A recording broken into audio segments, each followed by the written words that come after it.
Okay, let us start with second AV.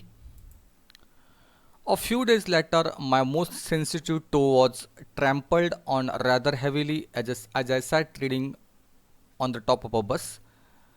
Toe, toe means part of the foot, fingers of the foot, पायाची boat is called as toe. Toe was trampled on rather heavily. Trampled on means crush under feet. Trampled on rather heavily as I sat reading on the top of a bus. I look up with some anger and more agony. Agony means anguish or pain, vedana, dukkha, agony. And saw my friend of the cheerful countenance. Countenance means face, chehra, cheerful face. Sorry, sir, he said, I know these are heavy boots. Got them because my own feet get trod. Trod means to walk on. Trod on so much, and now I am treading on other people's. Treading means to walk on. I am treading on other people's. Hope I didn't hurt you, sir. He had hurt me, but he was so nice about it that I assured him if he had not. After this, I began to observe him whenever I boarded his bus and found a curious pleasure in the constant good nature of his bearing. He seemed to have an inexhaustible means unlimited, अमर्यादित, in, inexhaustible fund of patience and a gift for making his passengers comfortable. I noticed that if it was raining, he would run off the stairs to give someone the tip that there was a room inside. With old people, he was as considerate as a son, and with children as solicitous. Solicitous means caring or concern, काळजी घेणारा, solicitous, as a father. He had evidently a peculiarly warm place in his heart for young people and always indulged in some merry jest. Jest means to joke, Vinod करणं, थट्टा करणं with them. If he had a blind man on board, it was not enough to set him down safely on the pavement. He would call to Bill in front to wait while he took him across the road or round the corner or otherwise safely on his way. In short, I found that he irradiated such an atmosphere of good temper and kindliness that a journey with him was a lesson in natural courtesy and good manners. Irradiated means spread or produce, निर्माण करणे, spread or produce, irradiated. In this paragraph, writer he finding no coins at all in his pockets. He tells the conductor that he must go back home to fetch some money. At this, the conductor tells him that he doesn't need to get off. Soon after, it so happened that the same conductor accidentally stepped on the author's toe, causing him much pain. The cheerful conductor was quick to apologize, saying that he had got those heavy boots on because his toes were often trod on. Yet, ironically, he himself was now stepping on people's toes.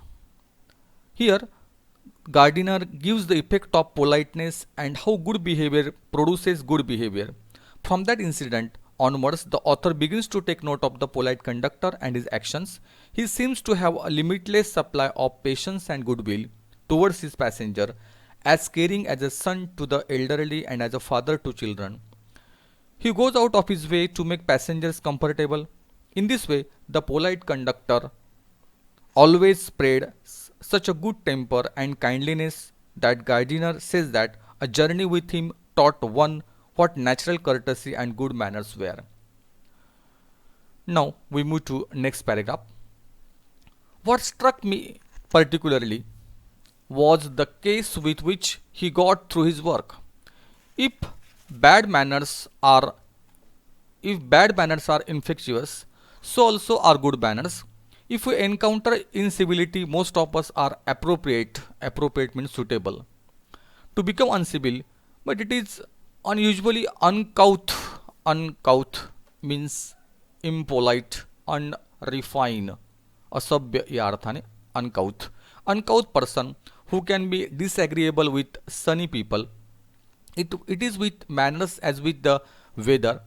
Nothing clears up my spirits like a fine day, said Keats, and a cheerful person descends on even the gloomiest opus. Here, descends, descends means to go or come down.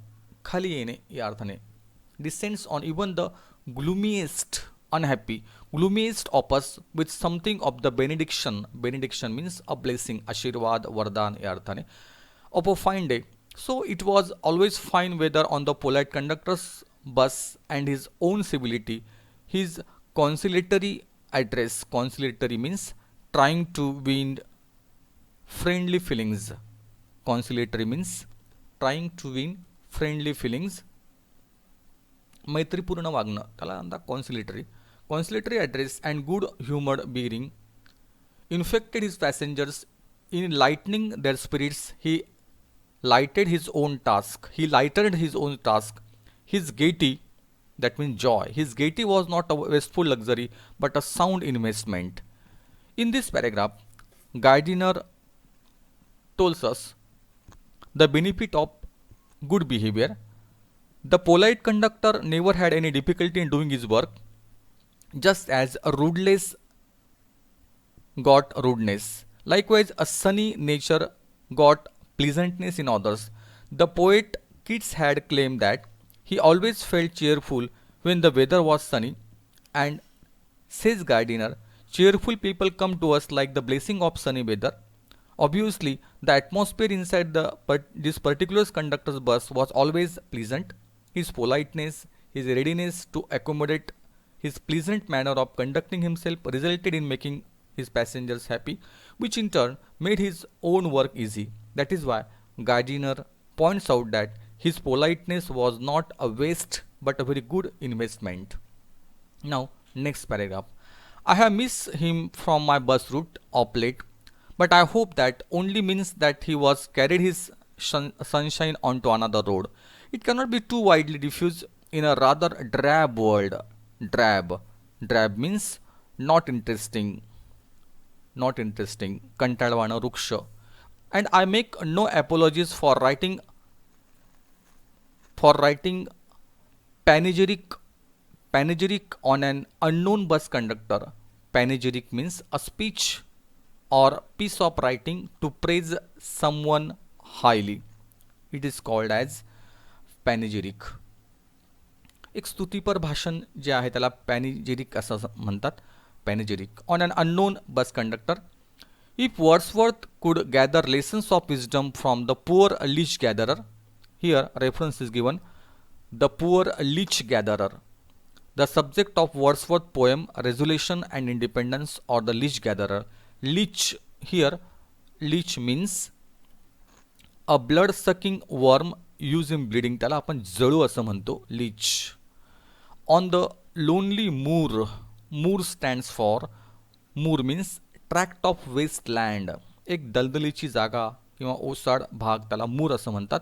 I see no reason why lesser people should not take lessons in conduct from one who shows how a very modest calling may be dignified. Dignified means respectable, pratisthit, थोर या अर्थाने dignified by good temper and kindly feeling. In this paragraph, I have missed him. In this paragraph, the writer said about polite conductor who is no longer on his route. The author hopes that it means that he has carried his cheerfulness to another route. The world at large is a rather dull place, he says, and so much cheerfulness needs to be spread as widely as possible. Moreover, Gardiner is not apologetic about writing a piece in praise of an unknown conductor. He feels that just as William Wordsworth, the English romantic poet, could learn lesson from that humble leech gatherer and the lonely moor, ordinary people too could learn from a man who elevated his modest job through good temper and kindness. Okay, here we will stop.